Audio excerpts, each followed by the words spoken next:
AIDA for refusing to follow my HOA's new rules, even though I helped create them.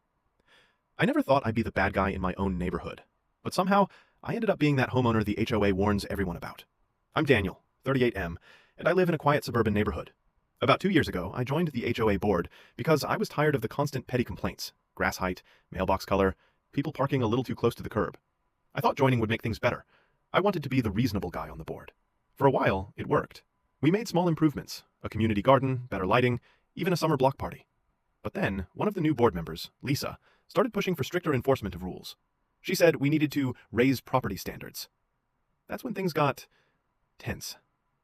The problem: under Lisa's influence, the HOA passed several new regulations. No outdoor decorations unless approved in writing.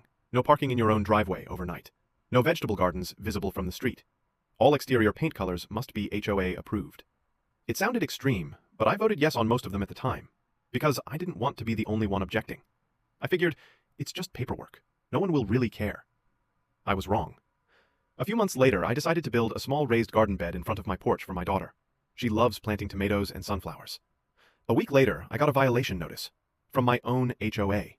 The letter said, "Unapproved front yard garden. Remove within 10 days or face a $200 fine." I thought it was a joke. I emailed the board saying, "This is ridiculous. It's literally 3 plants."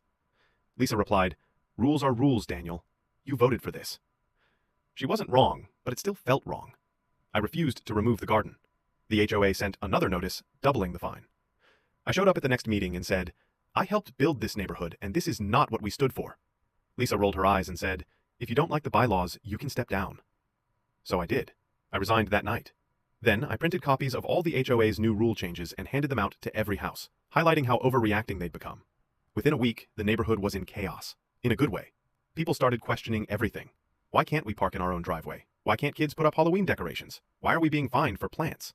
By the next month, half the neighborhood showed up to the HOA meeting and voted to remove Lisa as chair. The garden rule was repealed, along with the driveway ban.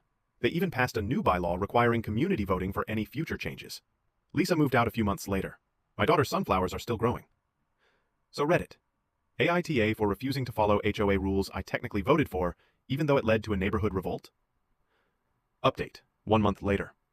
Most of the neighbors thanked me afterward, even the ones who thought I was being dramatic at first. I realized that sometimes doing the right thing means admitting you were wrong first. Now I just laugh when people say, "Never join the HOA." They're not wrong. So yeah, I might have been part of the problem once, but at least I helped fix it. What do you think? Was I wrong for refusing to follow the very rules I voted for?